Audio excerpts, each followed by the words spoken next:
来看这件，这2个月暑假的期间，有袂少人出国来佚佗。上新的统计，今年1月到6月，台湾人出国讲去日本的上多，超过179万人。第2名是去中国，有将近60万人。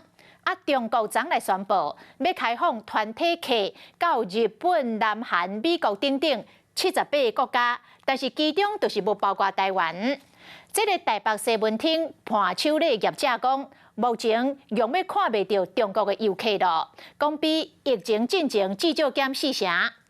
行政院院长陈建仁讲，到目前为止也未收到中国善意的回应。交通部长王国材嘛讲，未来会继续来沟通，以同步开放为原则。比爱心欢喜翕相，个人家己传电话翕起来更加水。西门町的6号彩虹是真侪游客一定会翕的景点，会知影得来真侪人。Fun, really, very fun. OK 的，真的也喜欢台湾的。日本、菲律宾也蛮多的，韩国也蛮多的。中国旅客你看到这样子多吗？很少，几乎没有。伴手礼店家讲，日本、韩国、印尼有变真多，中国游客是比疫情进前减少3-4成。中国嘛宣布开放团客去美国、英国和德国。亚洲部分的国家是日本、韩国78个，其中就无包括台湾。像印尼啊、菲律宾啊那种，他们的泰国，他们的消费力其实也都蛮提高很多。大陆还好啦，他们如果说没有过来，其实影响也没有很大。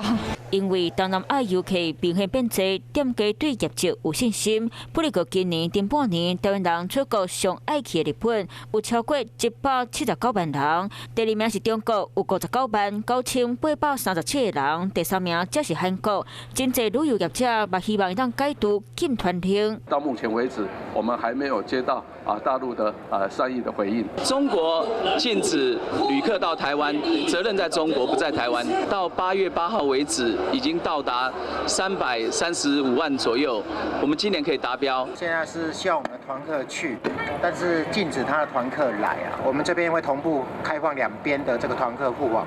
交通部长讲，会继续沟通，嘛强调今年定的600万来台湾的旅客数量有信心达成。想要去中国团队民众，恐惊个继续等咯。你好，我是宋彦明。想掌握最及时的新闻资讯吗？赶紧订阅、按赞、开启小铃铛，锁定华视新闻 YouTube 频道。